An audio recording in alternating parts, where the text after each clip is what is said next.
This is for every creative person on this app. Anyone who's ever had a dream, anyone who's ever wanted to make it. And it's really for you if you've ever doubted yourself or started to feel bad about yourself because you haven't made it yet. Diddy News and all the news like it is showing you that you don't want what they have conditioned you into thinking that you want. You've been aspiring to honest to God integration and participation in your craft at the highest possible level. That's what you want. Maybe you also want fame and money. Nothing wrong with that. Those aren't the rules to the game that they've designed. What they've erected is a kind of sick creativity Hunger Games, where you think you're fighting for your life, for your belief, for your art. But at the end of the day, you're just a pawn in a game. And that game is particularly sinister. And it's sicker than we think. Sicker than the sickness that we're already used to dealing with, which is an exhausting meritocracy. This isn't a meritocracy. We wish it was simply a meritocracy. We wish it was only about the most talented people being selected to participate at a higher level. And we wish it was simply a system built on nepotism. But it's not. It's worse than that. A lot of these people are rotten. Rotten with the intention of being rotten. It's not an accident.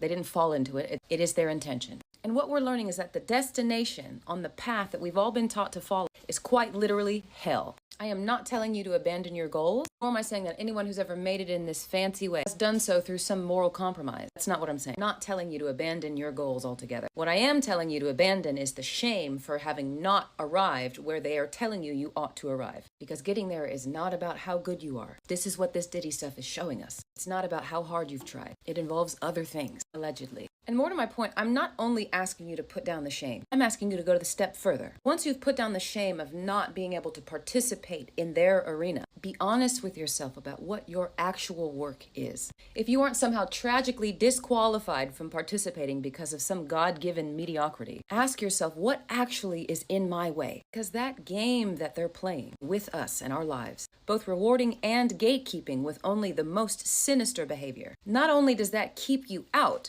but it keeps you down. Said another way, that the belief that you are not good enough is itself a distraction, and it's a distraction planted by design. This shame that you have is meant to paralyze you, as it is, drowning in a belief that you are not good enough. The question is not how have I failed? The question is how have I been ambivalent? One is profoundly more empowered than the other. People always say this thing that no one is coming to save you, especially in relation to getting out of your own way and your gifts and all that. And that's true, but it's not enough for me. I would say, yes, no one is coming to save you. In fact, they are coming to hurt you. They're coming to recruit you into something else and to use your gifts and to fold your gifts into their sinister game. And so you don't want to be saved by them. You want to tap out. And tapping out is not a defeat, it is a victory. Perhaps is the beginning of a kind of coming of age for you. My name is Vanessa, by the way. I survey art, culture, world religion, mysticism, everything for wisdom about the creative process and how to approach art like a grown-up.